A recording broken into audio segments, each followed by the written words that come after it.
आज तू काहीच बोलू नकोस. आज फक्त मला बोलू दे. तुला वाटतंय ना की मी तुझ्याकडे दुर्लक्ष करतोय. तू हाका मारतोयस आणि मी डोळे मिटून बसलोय. तू म्हणतोस ना, स्वामी मी तुमचं काय वाकडं केलं, माझ्याच नशिबात हे का. बाळा, तुला ते संकट दिसतंय, पण त्या संकटात मी तुला वाचवण्यासाठी काय सोसलंय हे तुला कसं सांगू.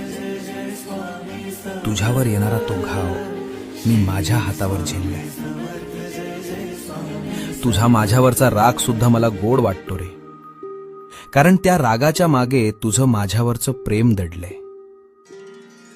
हे बघ, जगाला वाटत असेल की तू हरलायस, पण जोवर माझी नजर तुझ्यावर आहे तोवर तुला हरवण्याची ताकद काळामध्ये सुद्धा नाही. भिऊ नकोस, मी तुझ्या पाठीशी आहे.